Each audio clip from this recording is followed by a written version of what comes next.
Hi, kia ora, Lindsay. Hello. Kia ora back. Hey, thanks so much for giving me some time on what is something that I've called It's Time, but it's really an opportunity to talk to people like you, the wise, insightful people, about a topic that's a passion of mine, which is making best use of our time to do meaningful, purposeful work. Yes. And I thought I'd capture the COVID lockdown experience to fasten people's minds on that, and see if we can capture the learnings as we move through of the various levels, and think about what kind of environment we'd like to create in the future as a result of being locked down. Yep. So for those people who are listening, I'm speaking to the lovely Lindsay Corban.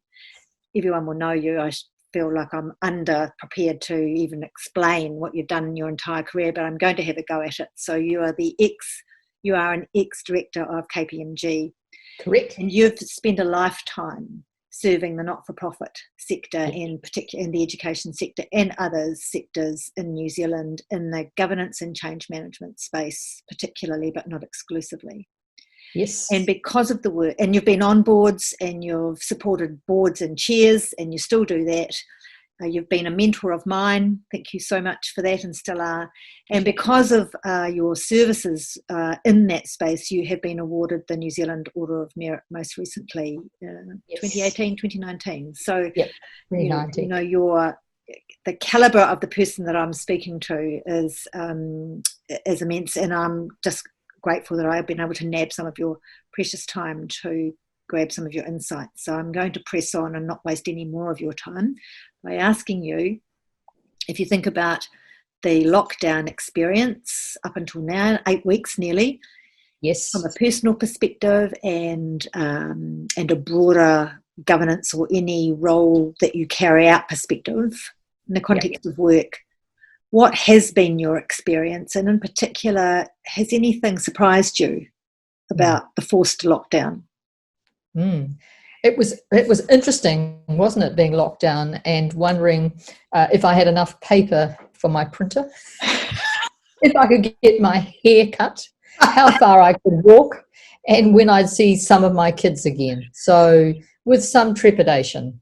As you know, I work from home anyhow, next door to our house. And so being in the same space with one's husband was not something that I didn't understand and knew how to do. But just, I'd love to share a couple of perspectives. I've actually written some notes too, so that I didn't forget anything. And from a personal perspective, what I found was that even though I work from home, it's still very important to keep in contact with others, particularly family and friends. And this was a time where some people I haven't heard from for some time were all ringing up and making contact and seeing how things were going. So that concept of kindness and catching up was quite a theme that came through for me. The other thing is, even in a personal setting, you had to be adaptive. So I've got little grandchildren and big grandchildren. Big grandchildren live next door. Little ones couldn't understand it. And so what I did at night time was, on my phone, I flipped the phone over and I read books to them most nights. So they could actually hear my voice, and they could, the books they loved, they could actually hear them over and over again. And they came and stayed last week, and the first thing they did was run upstairs and get Little Rabbit Fufu. So they were trying to connect and make things work for them. So that was really good. The other thing is, there's a time for reading. I don't know, did you do any reading? I did. I was going to say I did, but I think I was distracted a bit. Yes, it was a bit distracting, and it had to be a good book. And one of my favourite authors is Witi Ihimara, and his new book is called Native Son. And coming from Wairoa, he comes from the Gisborne area, I've been trying to put the pieces in the puzzle for some time, and he wove together a very sensitive autobiography of himself. And I found it very illuminating, and it put the pieces into the puzzle. So that was a highlight for me, and I really enjoyed it. The same thing as, we work all day, was getting fit. So I could go for a 10 o'clock or a 5 o'clock walk, it didn't matter. And that was really good. And also living in a city that's, lots of people you don't know, I found it was fun, the old small town way of saying hi to everybody, because you don't usually do that in a city. And people were generally reaching out and wanting to talk to you, even if it was from some distance. And in the process, I actually met somebody who had COVID-19, had COVID-19, because where we live is close to the school where there was a major outbreak. And it was as serious as what it was made out to be, and she was very, very ill. So that was, it gave me quite a jolt. It wasn't far away. So it felt like that the whole time. And then I learnt also that having takeaway coffees aren't important. And shopping online saves time.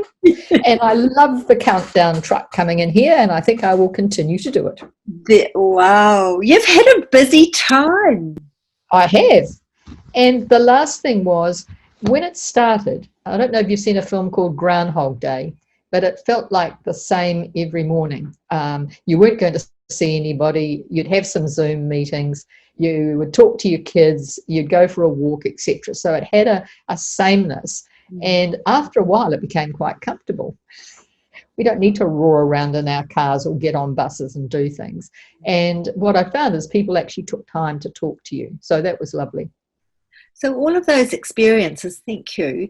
Most of those, are those quite new to the way? Yes. Shopping, I do shop online, but shopping online, particularly for groceries, was fantastic. I never have to get a shopping trolley again. Learning new ways to do things with kids. There was lots of information on the internet on play, and at MOTAT we did some wonderful content and activities for kids. So the museum went virtual for children, which was great. So some of the things are all new. It's the same thing as watching people I will work with, who I'd actually advised on doing things differently, doing things in a week. So just the severity of the situation meant that people were adapting very fast. And what gave them the confidence often was being in a group on Zoom and actually talking it through, and everybody saying, yeah, we can give that a go. And even the customers in this situation liked it as well. So nobody was afraid to do things differently. So I thought that was quite interesting. It's a pretty interesting, it's been outside of the reason why we've been locked down, it has, to your point, brought out all of the human qualities of people and made them in some way more courageous. Yes. I like the observation that you can be more courageous if you're with a group. It's not groupthink, it's just egging the other person on and saying, let's give things a go. So if you capture all of those ways that you used to work and then the new ways that you are working now, what, if anything, might you leave behind on the way out? Yeah, that's interesting. I don't have to dash on a plane or dash in a car anywhere. People are used to a Zoom meeting. So if you don't have to do that, I'm very happy about it. I think the collaborative decision making is really important. So even if you're in a physical meeting, it's very important to get everybody's input. When they're up on your screen, you can see who hasn't contributed. And as a chair, you can bring them in. That's really interesting. You were just talking a minute ago about Zoom meetings and board meetings on Zoom. Yeah. You make a really interesting comment, because I was talking with a chair this morning about the same thing, and being able to see everybody's faces, it's easier to be able to see who's not speaking. Do you want to talk a bit more about boards? Yeah. So during this period, I did 2 downsizings, because I was involved as an advisor to the board, or I was actually on the board. And it was really important to have consensus and to have everybody's opinion. So I was the chair of those meetings, whether I was the chair or not, as it were. And I felt that we got complete agreement, particularly with shareholders. So in both of these downsizings, they were shareholders, and I wanted to make certain that there were no doubts. And so when they fronted staff, they were absolutely clear about why. And So what this period has made it clear. Yeah. what gets in the way of it being so comprehensive when we're doing it not on Zoom then? Yeah. I think sometimes some people are shy. Sometimes people think it's been said and they don't have to say anything. But a good chair will go around the room and make certain that everybody's been heard. This just made it easier. It's interesting. So if we look at the things that you've done differently in lockdown, there's a lot of them. Yep. Are there any that really stand out as what you must bring across on the way out? And if they're all going to come across, you can remind us about all the great things that are going to come across in the new ways of working for you. Yeah. So it's been very interesting because a lot of our thinking's been guided by the government, which is quite a change. It's actually finding the truth and how you find that, who is the authority on things. Because what I've found in working with organisations, it's changing daily.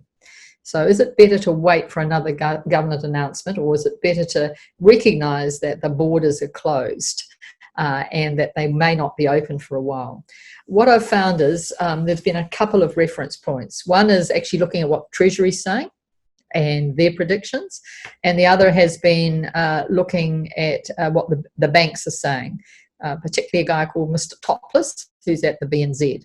And he did it's not about just now, it's actually trying to navigate the future and trying to get, this period has been about trying to get people out of the trenches and into thinking about life beyond that and what it might look like.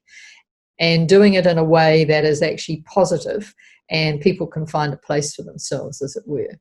So the two set of circumstances that I had were quite difficult, but people were able to rise above it using some usual business practices like confirmed work or what was happening in other areas and could they predict that.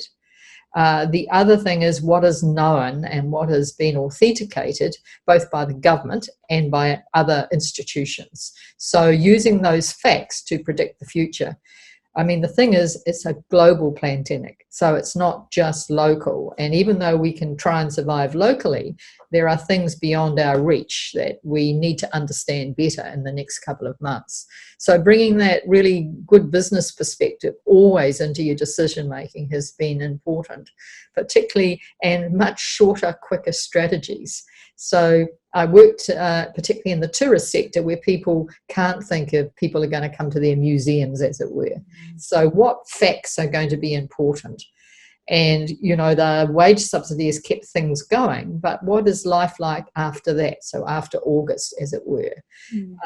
And where would new work come from? Why would people come here? So it's been it's been interesting watching people in groups trying to help others and how the influencing happens. And it's when you hit on a fact, it makes it better. And you're also talking about an enormous degree of flexibility and adaptability, aren't you? Yes, absolutely. What do we need to keep in order to, if we think that that's a good way of working, we read about it a lot, don't we? We've all got to be flexible and adaptable. What do we need to keep to underpin it, to allow it to continue? I think this has got us all out of the groove.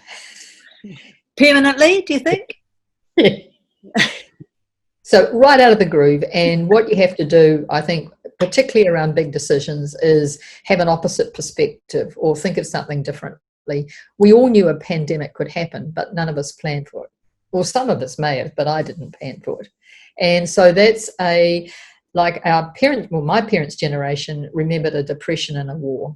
They were always ready for things could do a U-turn and being prepared for that. There's been generations that life's been good and easy, so they haven't had to think about that. It's just the world of the possible. But it's also the world of the impossible and what the possible is within that. Wow. You know, how many times have we used to hear, remember the war? Well, now I know what that means now. Yes. Why on earth would we want to remember the war? It was, oh, right, remember COVID. Yes, that's right. Yeah, and that's so, yes, because we have been a generation, haven't we, of really not having, particularly in New Zealand, not having major upheavals and disruptions. No, we've been very lucky. I mean, we did have 1987 Yes. And then we had the GFC, but they still weren't massive interruptions. And this is what this is all about. You're And the quite world has right. changed. I'd never thought about that, because I am old enough to be able to remember the days when the interest rates were 18% for the first mortgage and 26% for the Yes. second mortgages, and we had carless days. Yes. Yes. And you're quite right.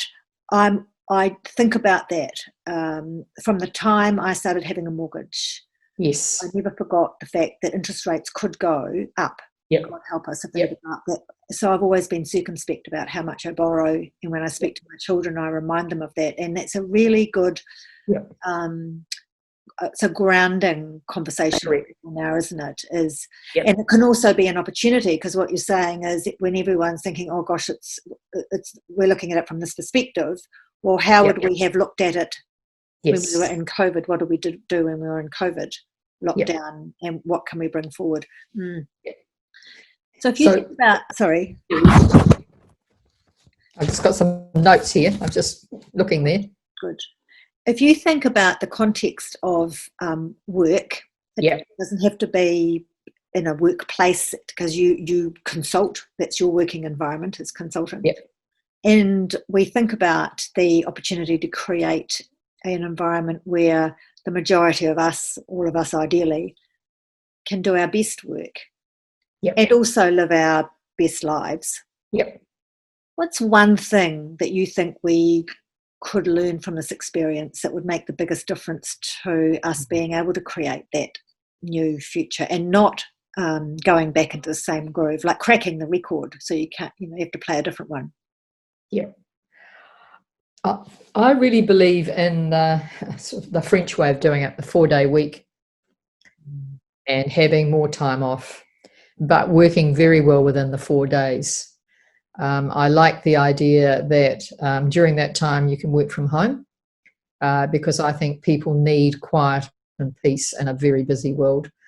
And I think that should be accepted. So people work differently in different ways. But I think a 4-day week would be a great start. And within that, I wouldn't mind if people worked a bit longer, but they definitely had 3 days off. And the 3 days off was rejuvenation, keeping fit, being in the environment, doing things for other people.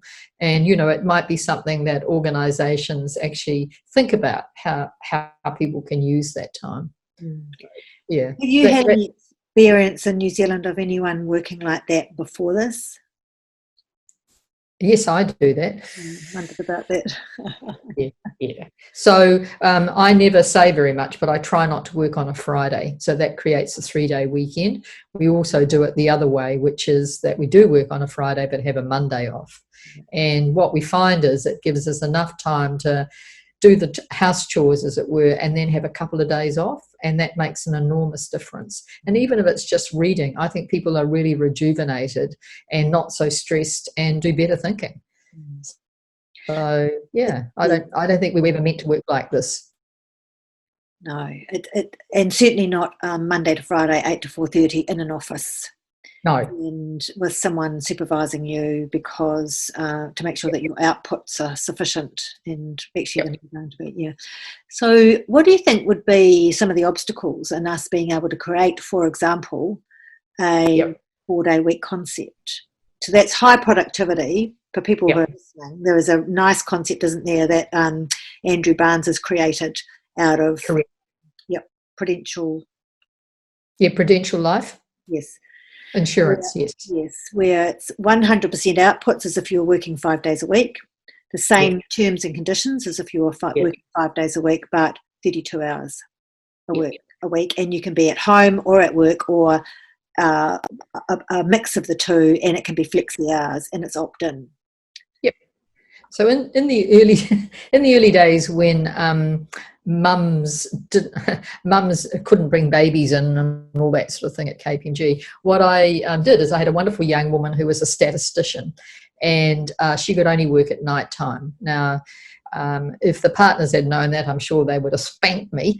But what we did was we actually worked a whole different way of working, and it worked for her. There's only one condition: when you had client meetings, she had to come in. So she worked from home? She worked from home. And when was that? What was that? When was that? That was back in how old is she now? She's 20. So that's 20 years ago.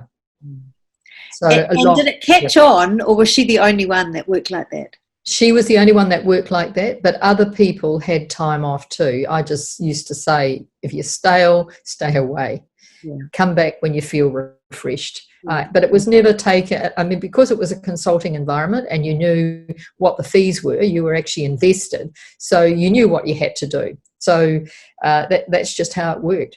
But for her, there were very few people with her skills and talents, and we couldn't do without her. And we were doing lots of change management work, and she did some brilliant work. But she did it when the baby was asleep. Nice. Mm. Any other obstacles? If we think about community-based organisations, not-for-profit, professional associations or sporting organisations. For example, where it's not so much financial metrics, although it's not for loss either, but there are often intergenerational change behaviours that we're wanting to inculcate. What advice would you give to senior leaders, for example, who are wanting to create a really flexible, genuinely flexible environment and still be sure that they could report on progress? Yeah. So the missing link is really the meetings and the getting together and the swapping perspectives. So you have to make certain that you don't lose those group discussions and things. And Zoom's shown us that you don't have to do that, but you do have to create opportunities for that. So sometimes people work much better in proximity with others. I've got a young chief executive at the moment who is working in the not-for-profit sector, and they've been away for 8 weeks. And he said to me that he's moved everybody back to the workplace because there is some missing elements. Some people just chugged away and did their work. Other people didn't do very much. So there was a loss of productivity, and he wants to bring the team together. And he hasn't quite considered if he can let them out again. But a 4-day week would, or however you want to do it, could let that happen. But there have to be common days when people are there. That's where I got him to. Yes, it's great. Because there's so much, there's the societal and environmental benefits, aren't there, from not all of us being on the road. Correct. Congesting and consuming. Correct. And that's got to be an output from this. And as you said, you remember carless days, bike days, skate day, whatever you want to call them. And I do think that probably out of this period that will happen. Yeah. Yeah. Some of the people that I've been speaking to, everyone generally agrees that a much more accepted, flexible way of working is a good thing for the things that we've mentioned, and that some people will go into the office because they're more productive there, and the majority will do a mixed model. What they are grappling with is what you just talked about, is how important is face-to-face now we've been virtually connecting? Why would we, what circumstances would we say, well, actually that must be face-to-face? And the other question someone put to me the other day was, what is the purpose of a workplace now? So I'm interested in your... Yeah, that's really interesting. So if there's more than one... If there's two people like us now, it's very easy to have a conversation, and I can see the whites of your eyes. When there are really difficult problems, it's quite good, because I'm a visual person, to be able to write it on the board as well, and the two minds look at it. So that's missing for me, okay? And when the issues are really sensitive, you can't leave the room and have a cup of tea or walk outside and come back and things to it. It's a bit more difficult to do that. It's a natural, easy way that we all work. And sometimes, like I had a very difficult one yesterday with a board who are not in alignment with their CEO. And I said to the chair, we talked on the phone and we got so far, but I got so much more information, can I tell you, when he came and talked to me yesterday. And he could see it on the board, and he said to me, yes, that makes sense. It was much better than where we got to the other day. It was too arbitrary. We need many more facts, and I like the way that you're going to do it. So what I'm saying is that there is a missing element of not being in the dynamic and not being able to very quickly read the person, put things up, give people space. It's not quite so contrived. It's much more free-flowing. So that's what I think. I don't know. What did your other people tell you? Well, look, it depends on, actually, what you do. Entirely depends on who you're speaking to, what their role is, Yes. their age. Yes. I spoke to a young chap who had recently joined an organisation in lockdown. Yes. So he hadn't even been orientated yes. face to face. Someone called it the other day 3D. So no, face to face is now 3D. Yeah. And he did say that what he missed was the non-work banter or yes. serendipitous conversations that you have on the way to the loo or out in the kitchen, in the workplace. But as we were talking, he said, I could join a sports team. Yes. With my colleagues, or I was talking about a fabulous contractor that we had from the UK who was locked down in New Zealand, and she connected with her colleagues and her friends and colleagues in the UK by playing quizzes. So having a purpose to connect with virtually outside of work, with or without a drink or a cup of tea or whatever. So have some kind of purpose for doing it. Others. One other person said to me, I'm rethinking the purpose of a room, or a place to be. I woke up the other day after seeing my colleague in our workplace for the first time this week, and suddenly realised that actually, it's a connection with people, but it's actually also a connection of place. Yes. So I'm very happy to have him there, saving that lovely space that I can think about and feel connected to. I don't actually want to go in there. So that's not going to work, is it? So how do you create, because you do get connected to spaces now, so will that be off when I won't be connected to a space? Will I connect in different ways? So it's the whole connecting and feeling part of something bigger than yourself. Can you get that if you've got an entire workplace at home? Well, it's to do with patterning and conditioning, though. So, when you go into your workspace and you have a piece of work to do, and you can reward yourself afterwards by going and having a coffee, and you're going to meet up with somebody, or you'll share the newspaper, or you'll do the jigsaw, or whatever's going on, you do have to realise that patterning's not there. You need to do it in another way, because you're missing out on being a collegial, and you're missing out on the banter and also the gossip. So you're missing out on heaps, actually. So I'm going to challenge you, because you're not in a workplace. No. You go in and out of workplaces and in and out of do. Yep. And there'll be organisations around the world that will be purely working from home. Yes. So, so how do you create connections? Yeah. So I have all sorts of different connections. And sometimes it's quiet time and I don't want to talk to anybody for a few hours. And I have that peace, and that's sublime, can I tell you that? But other times I feel like a chat, and I can ring a range of people. And the other thing I do is I don't send emails, I actually use the phone. So the thing that's missing for me is the conversation. And even though you can do it by email, I have found that everybody likes to do it quickly and get rid of it. I actually like to have a chat to people. So that's what's missing from my life. And the way that I get it is by talking to others, or going for a walk with a friend, or making contact and going and having coffee with somebody. So you are quite right. Yeah. And I don't mind the idea that I never have a workplace. In fact, I haven't worked in a workplace for 20 years now. So I'm very accustomed to it. Well, we can all be like you. Yes. I'll become unattached to a place. It'll be my own place. Yes. And I will meet, but I don't know how I'm going to do it, and will be guided by, my work environment, obviously be guided there. But it's just a fascinating time, isn't it? Yep.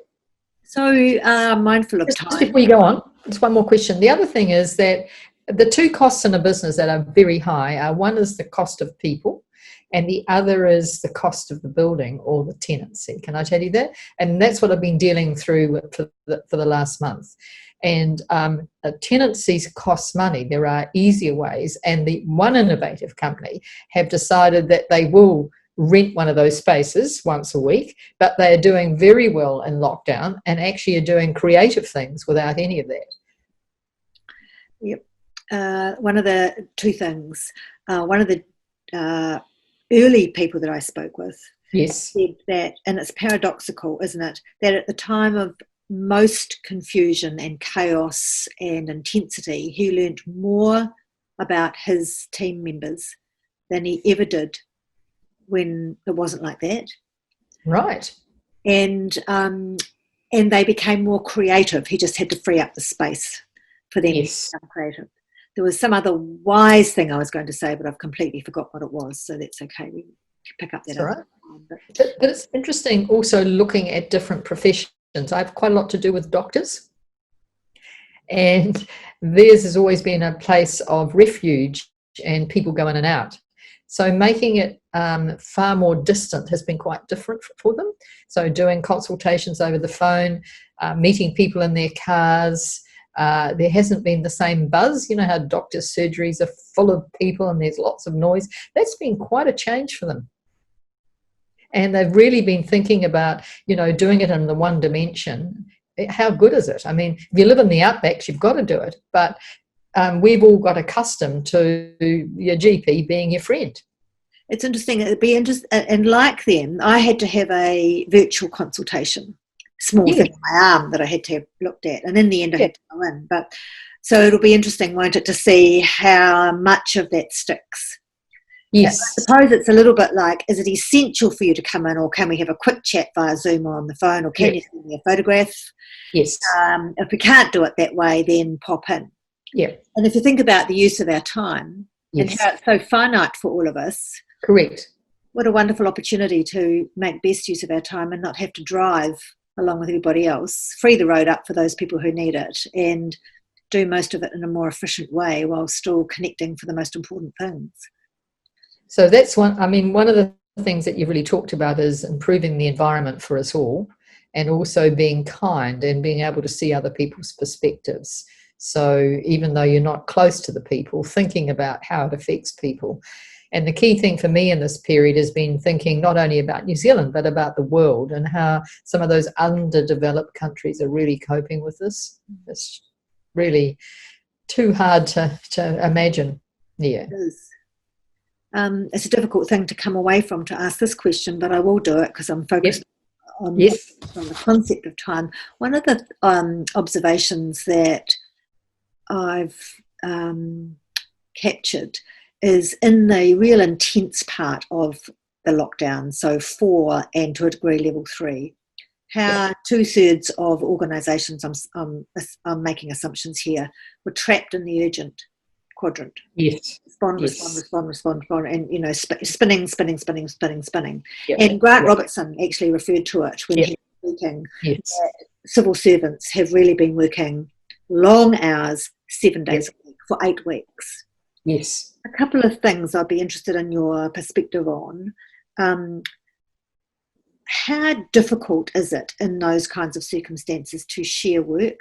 Because that means, let's say it's 60 or 70% of the people working like that, you've got 30 to 40% of people at a time when they really need to do meaningful, purposeful work because everything around them is chaotic, uncertain, are not being able to do that or enough of it. So how easy or not is it to share it? And then I guess the other observation I'm interested in hearing from you about is how long do you think people are going to continue to be able to work like that? Because there's more to come, isn't there? Yeah. So my maxim is this, that the disruption is going to be ongoing for the next 18 months. So that's your beginning of what it's all about, whether it be going between levels or coping with one level or going backwards and forwards. The next thing is you do have to have plans for the future for a disrupted world, and particularly for your own business in that world, and what can you do.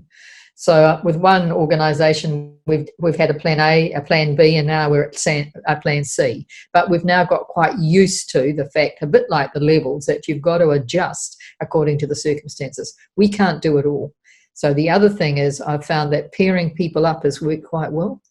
Otherwise, they just get exhausted and they can't think. So having somebody alongside you has worked really well. And I've got 2 in an office doing that now. I'm working with another person and we're thinking about what we're going to do. And the third person has got his eye on what's happening in the competitive sector. So what I'm saying is you cannot be just in the humdrum, and you can't have your head so far thinking what's in front of you, you can't see the future. It's exhausting. And people are tired. Even though we've all been locked down, I have actually found people are tired. Yeah. And lackluster. Yeah. The exception are the people that I've spoken to who've said that their lives have been fundamentally and permanently positively changed. Yes. They're no longer commuting 3 or 4 hours a day. Yep. The lady said going to work in the dark and coming home in the dark. Yeah. And I've done it for all these years, and it's taken not doing it like this to suddenly think to myself, why did I ever do that? Well, it was the context for us all, wasn't it? But yeah. No, so they are people like that who are also not stuck in the urgent are saying that they feel relaxed. Yeah. They feel refreshed, they feel productive, they've got a lovely balance in their lives. And actually even someone that I spoke to who has been really front facing in a sector that's been needing a lot of quick response and support, didn't say it, but I read between the lines that had she needed to commute 4 hours every day, which is what she was doing, she wouldn't have had the time to do the extra work that she did. So she picked up that time not to recreate necessarily, but to do a sizable chunk of additional work. So I like what you just said, because working from home for as long as I have, as it were, I organise my day around the traffic. So I come, after the traffic's gone, go and visit people, do things like that.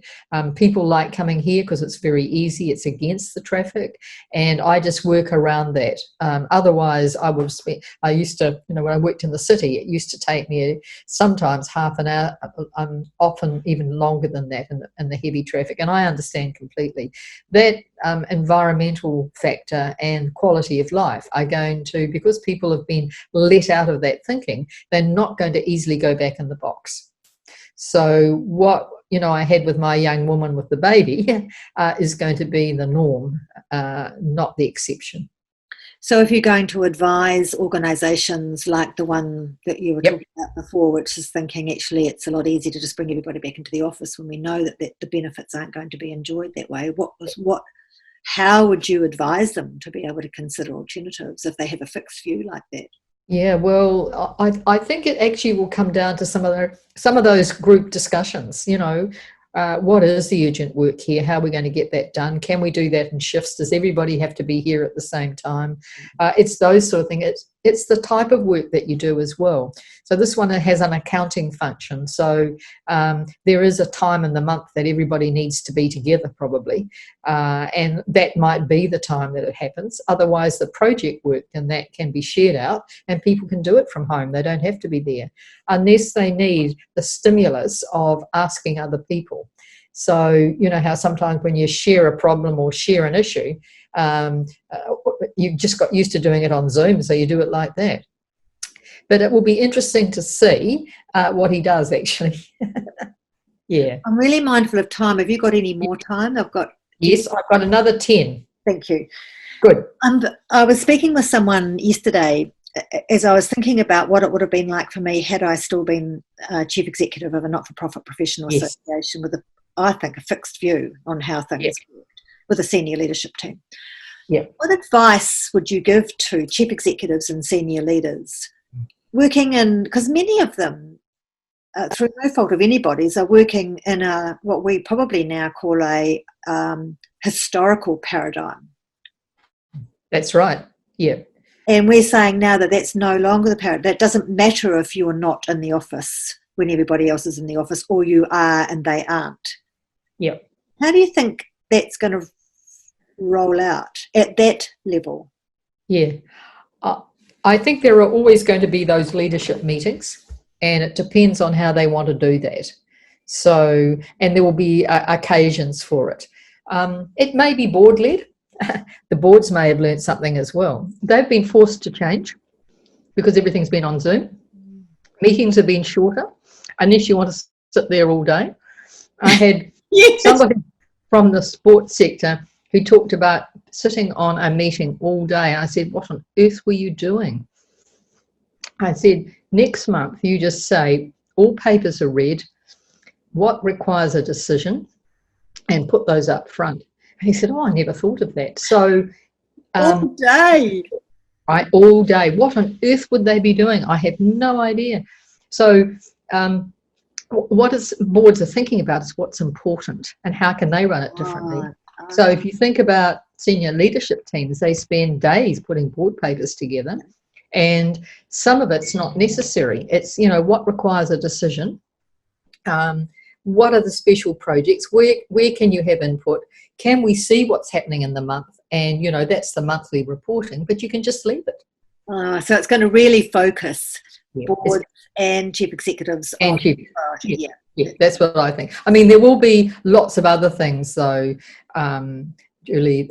There'll be days when you need strategy days and things like that. But I do wonder if it's actually going to reshape work, the whole of work, including the structure of organisations. Oh, that's exciting. That's a conversation. Yeah. And I don't know, what the new jobs will be, but there will be new jobs out of this too. I can't quite see them at the moment, but I know that IT is going to be really important because we've all used it. Yes. I know that people are looking for solutions in alternative medicines. I know that there are new levels of care that need to happen. So particularly in the disabled sector, can you do some of it on video and some of it by courier and some of it somewhere else? I know that the primary sector is going to be really important. So it's a really interesting time to reimagine the world. Isn't it? It's a conversation for another day. This could go on. I've got one more question for you. If you were doing these interviews, what question would you ask that I haven't asked that might add additional insights or depth or perspectives about the world of work? Probably you've asked everything in a New Zealand context. How do you think other parts of the world are coping with the concept of work, and where may it not change? And have you got some experiences in that way? No, not really. But all I know is that if you're thinking about the underdeveloped world, I don't know how, like India, has coped with all their people and things. And, people did jobs that earned money and kept the economy going. So what will the future of work be like when they get out of lockdown? I really don't know that. I know we're on a similar trajectory to Australia. It brings us closer to Australia. Yeah. And I think that in itself is quite a powerhouse because we're at the bottom of the Pacific here and we complement each other in different ways. So I see some strengthening things happening there. I also see us with my tourist hat on having quite a lot to do with Asia. So that will continue as well as us being tourists in the Pacific. So I think it's a really interesting time to reimagine what the world might be like. And I did say it was the last question, but one last one. Yeah. How confident are you that within New Zealand we've got really courageous people who can recreate? Yeah, that's a lovely question. I read a fascinating article by Rod Drury early in level 4, where in essence it was a strategy for New Zealand on a page. Yeah. Yes. A range of sectors, like big thinking. Yes, that was in the paper, wasn't it? It was, and I forgot to cut it out. It's exactly what we need. Yeah. And for tourism, someone said to me yesterday about tourism, do we actually have to have a consumable tourism sector? No. Can we have a high-end consumable sector that protects why people come here in the first instance? Yes. So I read that article, but I didn't cut it out. Have you got it? I'll send it to you if I can. Yeah, no, I really love that. It's a great article. Yeah. I'll send it to you. So you're confident that we've got a whole pile of Rod Drury's and Mary Smiths. Well, I think it's led from the top. I think it's wonderful having a kind and articulate woman at the helm. And I think it's made quite a difference into how people have accepted things. if it had been a very stroppy male from the past, I think you might have had quite a lot of upset. But it's just been interesting because there's no law about this. It's us following what we know and having that explained to us. And I think, the government will play, because of the borrowings, a much more important role in people's lives. So it will be quite different looking forward. But I think it's been really good to have somebody who's young, who's articulate, who has a kindly approach, who cares about the environment and people at the helm. And I'd much rather be here than in the States. Oh, look, I think we all would too. Keep the borders closed. I shouldn't say that loudly, but certainly to some countries until we're sure that they're not bringing it in, because with a bit of luck, we've dodged a major bullet. I'm so grateful for your time. I could be speaking with you for hours, and I might have to think of another topic and invite you back in. The Rod Jury one, that's fantastic. So we do need, there are a lot, because we're such a little country, people can stand up and grow everywhere. And I think there are lots of Rod Juries. I've got another generation of them like you. You've got children, and I can see some of them on that landscape already, actually really ready to go, like the son next door. It's fantastic. And he thinks he's a global citizen, and there's no way he's going back in his box. I think that's fantastic. Bring them on, that's what I say. Yeah. Oh, it's lovely to talk to you. Oh, and you too. Thank you so much. I hope I gave you what you needed. Oh my gosh, and some. It's been fantastic. Thank you very much, and I'll chat with you again soon.